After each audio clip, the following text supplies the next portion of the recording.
कुछ ॾींहं अॻु सीनियर सहाफ़ी ऐं एसटीपी मुखगवाण अयाल झंडीर सहाफ़ी फैसल झंडीर खां पनुआकिल मां मंशियात फरोश ॾोहारी माफ़िया पारां पनुआकिल में बदमनी हीरोइन चर्स आइस नकली शराब ऐं ख़ासि आशीर्वाद सां शहर मां चोरियूं कराइण बाबति सच लिखण ते अयाल झंडीर फैसल झंडीर खां मोटरसाइकिल फुरींदड़ आमिर कामरान रिंद सालार मन्नान शबीर उर्फ शेरू ऐं ॿियनि ख़िलाफ़ पनुआकिल थाणे ते हिन महिल ताईं को बि केस दाख़िल न कयो वियो आहे।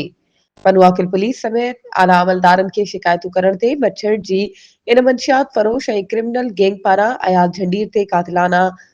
हमले जो भी केस दाख़िल न थियो। उल्टो जवाबदारनि गैंग पारां सहाफ़ी जे ऑफिस में पहुची सहाफ़ी ऐं उन जे पुटनि ऐं ख़ानदान माण्हुनि खे कूड़ा केस करण समेत वधीक जानी माली नुक़सान ॾियण जूं धमकियूं ॾिनियूं वयूं आहिनि। हिननि इहो बि चयो त पुलिस ऐं बाअसर माण्हुनि जो असांखे आशीर्वाद आहे, सहाफ़ी हुजनि या केर बि असांजो कुझु नथा बिगाड़े सघनि। वाज़े रहे त हिननि मथां मंशियात फरोश समेत केतिरा ई क्रिमिनल केस दाख़िल आहिनि। पुलिस जो किरदार ख़ामोश नज़र पई अचे। वधीक ख़बरुनि ऐं अपडेट्स जे लाइ असांजे चैनल खे सब्सक्राइब कयो ऐं हा बेल आइकन खे प्रेस करणु न विसारिजो त जीअं असांजी हर नई अचण वारी वीडियो तव्हां ताईं पहुची